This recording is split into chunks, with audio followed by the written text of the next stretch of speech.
Particle two-slit experiments explained by Paul Marostica.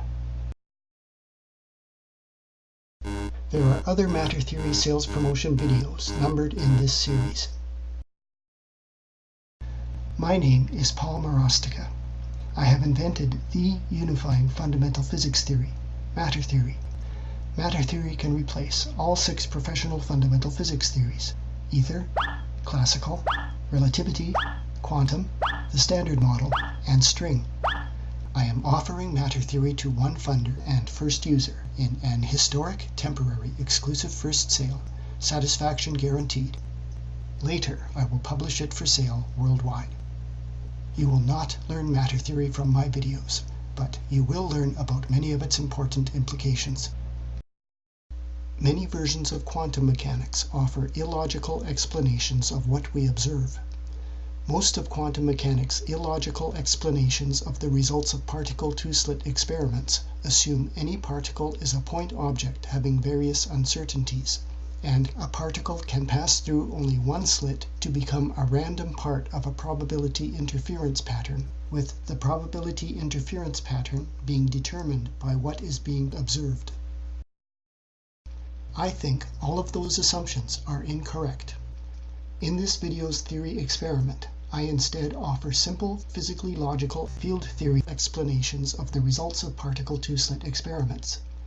I assume any particle directed toward the slits has a 3-dimensional field, and this field will necessarily have 2 field parts which happen to be directed toward the 2 slits.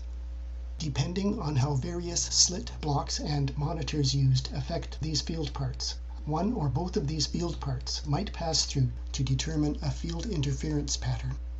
The field theory I use is my own, and although it implies some results similar to those of matter theory, it is not matter theory. Theory experiment. Try to use a field theory to explain some results of particle two-slit experiments. By Paul Marostica. In this theory experiment, I intend to logically physically explain some results of particle two-slit experiments using a field theory, to resolve some unresolved problems in trying to explain these results using a quantum theory, most specifically the Copenhagen interpretation of quantum mechanics. To understand this video's theory experiment, you should know what a particle two-slit experiment is. Here are 3 current YouTube videos which explain these experiments. You might want to pause this video and then come back to it after you have learned enough about particle two-slit experiments.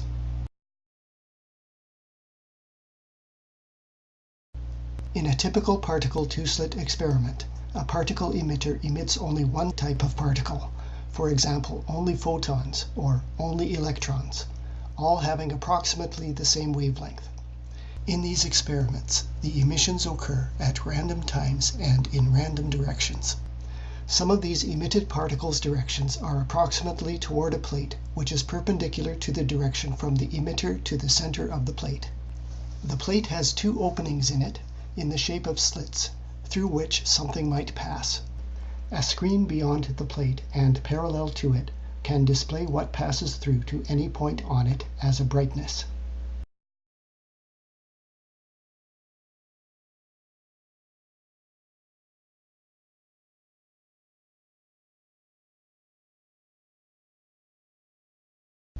In this experiment, a typical observed result is varying brightness on the screen beyond the plate.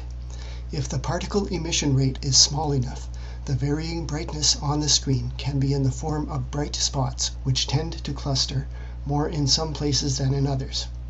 If the particle emission rate is larger, bright spots on the screen can overlap and blur, so the varying brightness on the screen can appear to vary smoothly. In this theory experiment, I will assume the particle emission rate is small enough that bright spots on the screen can be observed. This experiment can be done with blocks on the slits. If one block is on, the typical observed result of this experiment is, in time, varying brightness composed of many bright spots on the screen beyond the plate. The many bright spots cluster, more in some places than in others, together forming a characteristic overall pattern called a one-slit wave diffraction pattern.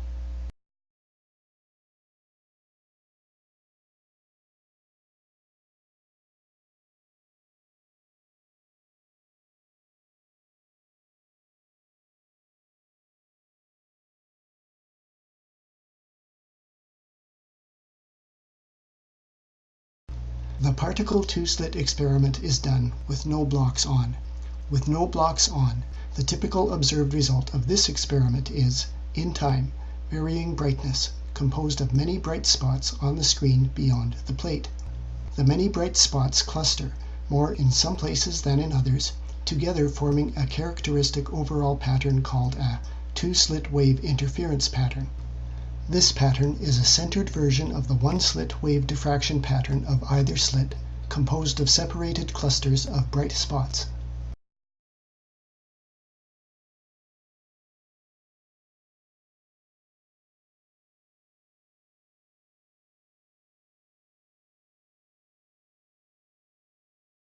In these experiments, the observed overall brightness patterns on the screen are partly explainable as the results of particles interacting as waves, diffracting or diffracting and interfering.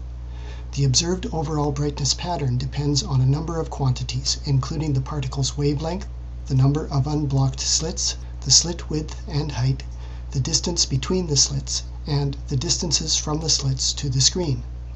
The unresolved problems with these experiments result from considering the spots within the overall patterns, which will be the focus of this theory experiment.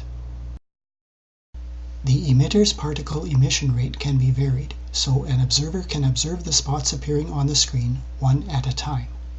By observing the number of particles emitted from the emitter in a given time, an observer can calculate an average frequency of particle emission from the emitter. By observing the number of spots appearing on the screen in a given time, an observer can calculate an average frequency of spot appearance on the screen. Here are the typical quantum theory assumptions used in explaining some results of these experiments. Assumably, the observed varying brightness pattern on the screen results only from what has passed through the two slits in the plate. Comparing the average particle emission frequency with the average spot appearance frequency can allow an assumption that many of the randomly directed emitted particles cause no observable bright spot on the screen. Comparing the average particle emission frequency with the average spot appearance frequency can also allow the spots to be identified, assumably each as the result of an individual particle collision with the screen. Assumably, each bright spot on the screen is a result of one particle colliding with that spot on the screen, after that particle has first passed through one of the slits in the plate. Because it can be observed that only one particle at a time is colliding with the screen, assumably the resulting interference pattern cannot be caused by many emitted particles all interfering with each other, but instead, the resulting interference pattern is caused by a sum of many emitted particles, each interfering only with itself.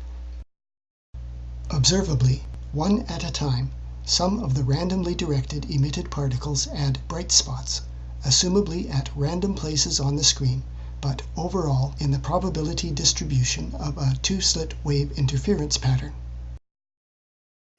The preceding assumptions are, more or less, typical of quantum theory particle two-slit experiment assumptions, but they result in two significant problems, a paradox problem and a probability problem. Here is the paradox problem. Assuming each particle passes through only one out of the two slits in the plate, its bright spot should be a part of one out of two one-slit wave diffraction patterns, but instead it is a part of one two-slit wave interference pattern.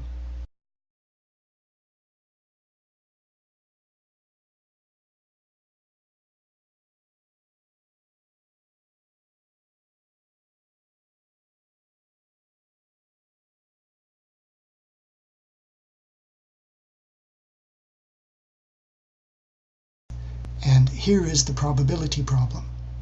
Assuming particles are appearing randomly in a two-slit wave interference pattern probability distribution, the observed two-slit wave interference pattern is calculable, but is not logically physically explainable. So how can I solve these problems? Solutions to the problems could be parts of a theory that logically explains what is physically occurring. A theory is some assumptions and their derivations and implications. In a theory experiment, any assumptions and their derivations and implications could be incorrect. I suspect some of the quantum theory assumptions are incorrect, together leading to a significant misunderstanding of what is actually physically occurring. I suspect the most important information is that some kind of two-slit wave interference pattern is being formed, and it is being formed by one self-interacting particle at a time. Logically, this can occur only if each self-interacting particle is somehow physically passing through both slits. In the field theory explanations which follow, all the various possible fields a particle might have will not be considered individually. Instead, all of any one particle's fields will be referred to together generally as the particle's field, and a simplified form of that field will be assumed. I suspect each bright spot on the screen has been incorrectly identified as the result of one particle colliding with that spot on the screen. Instead, I suspect each bright spot should be identified as the result of the center of each particle colliding with that spot on the screen. And particles are not just their centers. Typically, particles are assumed to have fields extending in all three dimensions of space, which move with them. And typically, a particle's field is assumed to be largest at its center and to decrease gradually with distance outward from its center. I suspect if the plate is removed and only one particle is emitted toward the screen, if the screen has enough resolution and the resulting brightness pattern is observed with enough resolution, the brightness pattern will be observed to have varying brightness. I suspect this varying brightness will be in the form of one bright spot, and that bright spot will be observed to not have a definite diameter. I also suspect that bright spot will be observed to be brightest in its center and to decrease in brightness gradually with distance outward from its center. I suspect this because I suspect the brightness at any point on the screen could be related to the size of the particle's field which collided at that point on the screen.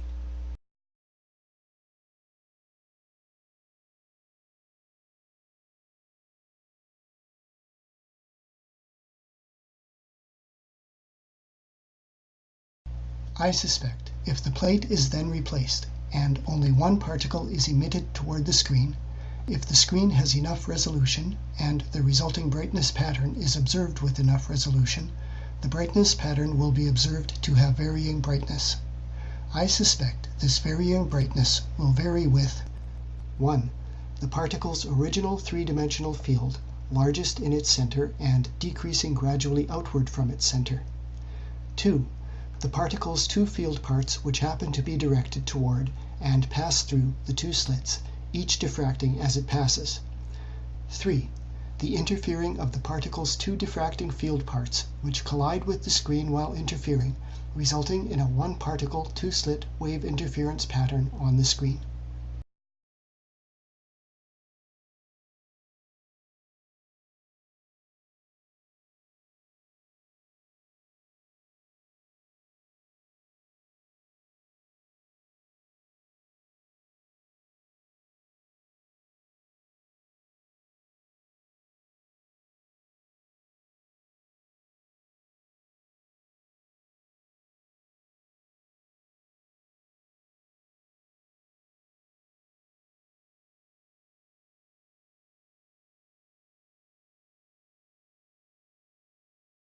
I suspect, with the plate in place, after many particles have been emitted toward the screen, if the screen has enough resolution and the resulting brightness pattern is observed with enough resolution, the brightness pattern will be observed to have varying brightness. I suspect this varying brightness will be the sum of the brightnesses of each of many different two-slit wave interference patterns, formed by many differently directed particles, two different field parts, passing through the two slits, each diffracting and then colliding on the screen while interfering. I suspect This is the pattern that is being observed. So here are the assumptions of my field theory try to logically physically explain some results of particle two-slit experiments. Assume a typical particle has an extended three-dimensional field, which is largest in its center and decreases gradually outward from its center in all directions. Assume as a randomly directed emitted particle approaches the plate, only two parts of its field happen to be directed at the slits, so only those two parts of the particle's field pass through the slits. Assume the two field parts which each pass through a slit, each diffract there, then interfere beyond the slits to collide with the screen while interfering, to result in a one-particle, two-slit wave interference pattern on the screen. Assume many randomly directed emitted particles together form the many-particle two-slit wave interference pattern typically observed, which is the sum of many different one-particle two-slit wave interference patterns.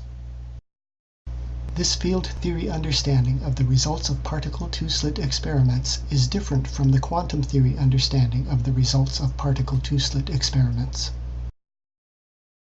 Using the field theory understanding in this theory experiment, the quantum theory assumption that an emitted particle directed approximately toward the plate can pass through only one slit could be replaced by the field theory assumption that an emitted particle directed approximately toward the plate has two field parts which happen to be directed toward the two slits and pass one part through each slit, independent of if the particle's field center is in either of those two field parts.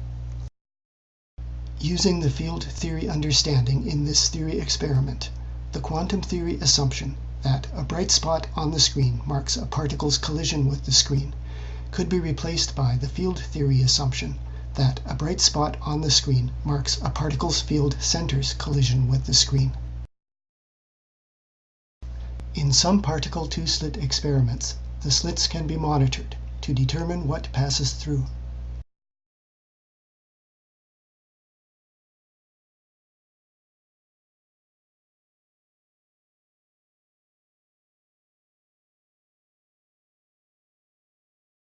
In a particle two-slit experiment with monitors, the monitoring of a slit can allow a determination that, with the plate and its identical slits facing the particle emitter, which emits randomly directed particles, observably, what is passing through the slits has the same probability of passing through either slit. Using the field theory understanding in this theory experiment, the quantum theory determination that, if an emitted particle could pass through a slit, then it could pass through either of the two slits with equal probability, could be replaced by the field theory determination that, if an emitted particle's field center could pass through a slit, then it could pass through either of the two slits with equal probability. Also in these particle two-slit experiments with monitors, the monitoring of one slit can sometimes result in the two-slit wave interference pattern changing to the one-slit wave diffraction pattern of the unmonitored slit. Using the field theory understanding in this theory experiment, this result could logically occur assuming monitoring a slit effectively blocks all field parts from passing through that slit. So in such a particle two-slit experiment with monitors, the quantum theory assumption that observing what is passing through a slit could result in the two-slit wave interference pattern changing to the one-slit wave diffraction pattern of the unobserved slit could be replaced by the field theory assumption that a monitor effectively blocking all field parts from passing through a slit could result in the two-slit wave interference pattern changing to the one-slit wave diffraction pattern of the unmonitored slit.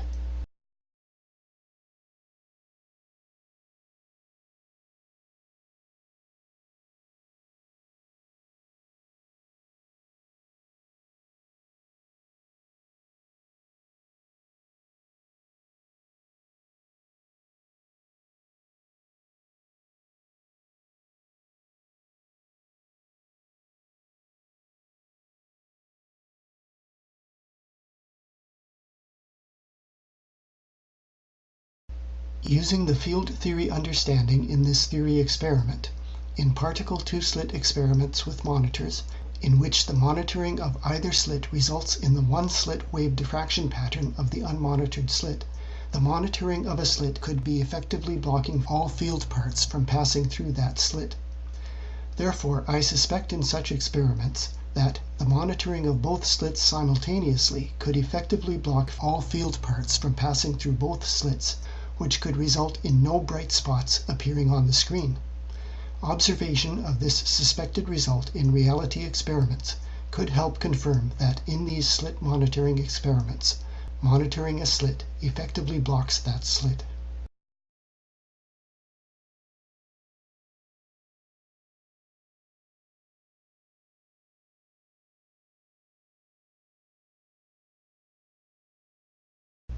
Also in these particle two-slit experiments, monitors which do not reduce the frequency of appearance of bright spots can be used. Sometimes in bright spot conserving monitoring either slit or both slits, the resulting brightness pattern is the sum of both one-slit wave diffraction patterns of the two slits.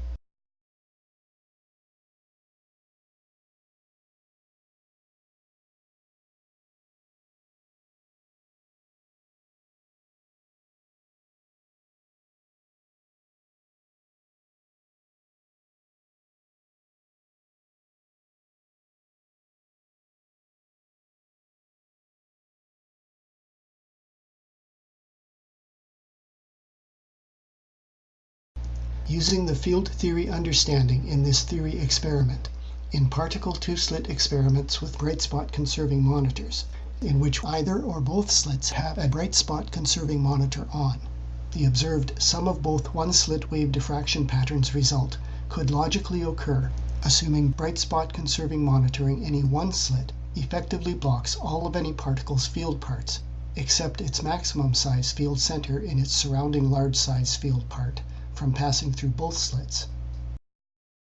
If bright spot conserving monitoring any one slit effectively blocks all of any particle's field parts, except its maximum size field center in its surrounding large size field part, from passing through both slits, then with either or both slits having a bright spot conserving monitor on, only a particle's maximum size field center in its surrounding large size field part, if it happens to be directed toward a slit, could pass, while a particle's smaller size field parts directed toward any slit could be effectively blocked. So only a particle's maximum size field center in its surrounding large size field part could diffract, and only through one slit, to contribute to the one-slit wave diffraction pattern of that slit. So many particles' maximum size field centers in their surrounding large size field parts, each only diffracting through either slit, could result in the observed sum of both one-slit wave diffraction patterns.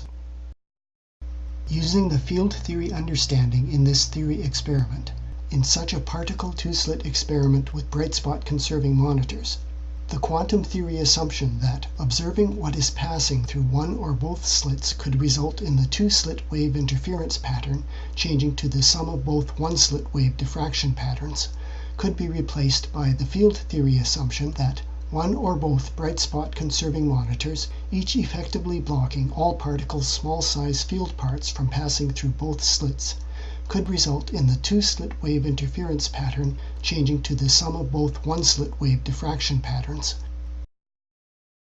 Using the field theory understanding in this theory experiment, reconsidering particle two-slit experiments with monitors, if those monitors, like bright spot conserving monitors, also effectively block any particle's small size field parts from passing through both slits, then each monitor, when on, could effectively block all of any particle's field parts directed toward its slit and all of its small size field parts directed toward the other slit.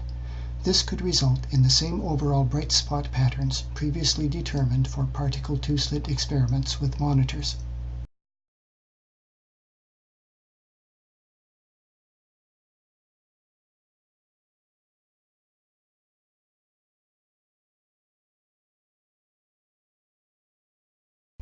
But if only one slit is monitored, if the screen has enough resolution and the brightness pattern is observed with enough resolution, I suspect the one-slit wave diffraction pattern of the unmonitored slit could be observed to be less bright than if that one monitored slit was instead blocked.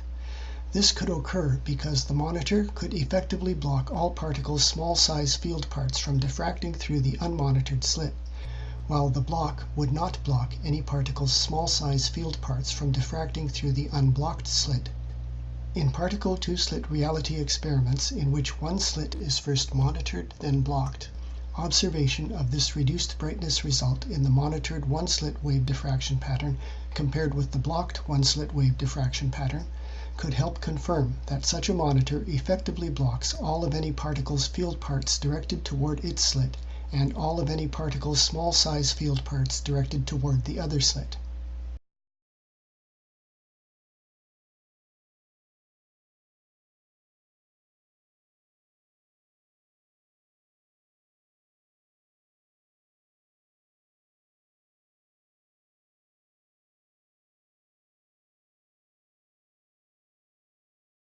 Using the field theory understanding in this theory experiment, the quantum theory assumption that a particle is an object which at any one time is in one point in space and has uncertainties could be replaced by the field theory assumption that a particle is an object which at any one time has a field extending in all three dimensions of space and has no uncertainties. In particle two-slit experiments, because the particle emissions and interactions are not all identical, probability is useful in calculating useful theoretical results. If instead the particle emissions and interactions are all identical, then probability might not be useful in calculating useful theoretical results. Using the field theory understanding in this theory experiment, the quantum theory assumption that if all the particle emissions and interactions are identical, all particles still have uncertainties, so then the resulting many-particle two-slit wave interference pattern could be probabilistic, could be replaced by the field theory assumption that if all the particle emissions and interactions are identical, then the resulting many-particle two-slit wave interference pattern could be many times the particle two-slit wave interference pattern of any one of the emitted particles, and could be deterministic, not probabilistic. In trying to logically physically explain some results of particle two-slit experiments, this theory experiment's experimental field theory assumptions contradict quantum theory assumptions. Using quantum theory, the observed results of particle two-slit experiments are not logically physically explainable, but are calculable. Using this experimental field theory, the observed results of particle two-slit experiments could be both logically physically explainable and calculable. Also, this experimental field theory does not have the previously mentioned paradox and probability problems of quantum theory. I suspect a reality experiment could test the field theory assumption that each bright spot conserving monitor could be effectively blocking any particle's small-size field parts from passing through both slits. In a particle two-slit reality experiment using bright spot conserving monitors, both identical limited range bright spot conserving monitors could be on and could be made to gradually move upward from their initial previous positions. Using the field theory understanding in this theory experiment, in gradually moving upward, the ranges of the bright spot conserving monitors could be gradually exceeded, so their initial effect of each blocking any particle's small-size field parts from passing through both slits could gradually change to each blocking no particle's small-size field parts from passing through both slits.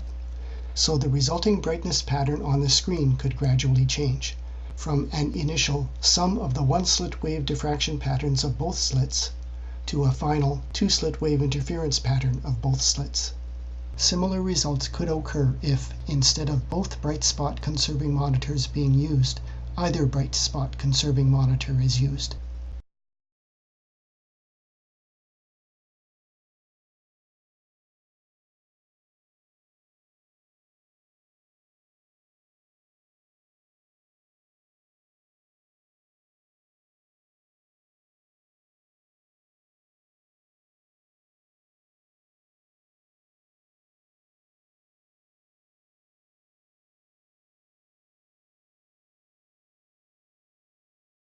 I suspect some other related observables, including variations of particle two-slit reality experiment results, such as delayed choice quantum eraser reality experiment results and particle multiple slit diffraction grating reality experiment results, could be explainable using the field theory understanding in this theory experiment. Because some of the field theory assumptions used in this theory experiment are simplifying approximations of what is actually occurring, I suspect some observables of particle-to-slit experiments will not be explainable using the field theory understanding in this theory experiment. Theory experiment end. In trying to explain some results of particle-to-slit experiments, some quantum mechanics theorists have illogically assumed that any particle is a point object having various uncertainties and can pass through only one slit to become a random part of a probability interference pattern which is determined by what is being observed. Here, in trying to explain those same results, I have more logically assumed that any particle has a three-dimensional field, having no uncertainties, out of which two of its field parts could be directed toward the two slits, and depending on how various slit blocks and monitors used affect these field parts, one or both of these field parts could diffract through to become a non-random part of a deterministic field interference pattern which is independent of what is being observed. In this video, the experimental field theory used in trying to logically physically explain some results of particle-to-slit experiments is not matter theory. Matter theory is a more fundamental theory and has different assumptions than the field theory used here. Matter theory's explanation of the results of particle-to-slit experiments would be significantly more physically logical, although some of its implications would be similar. You cannot learn matter theory from this video. If you might like to become the historic, temporary, exclusive first owner of matter theory, I invite you to email me at paulmarostica@tbaytel.net. If you are interested in matter theory, I invite you to email me at paulmarostica@gmail.com. The end.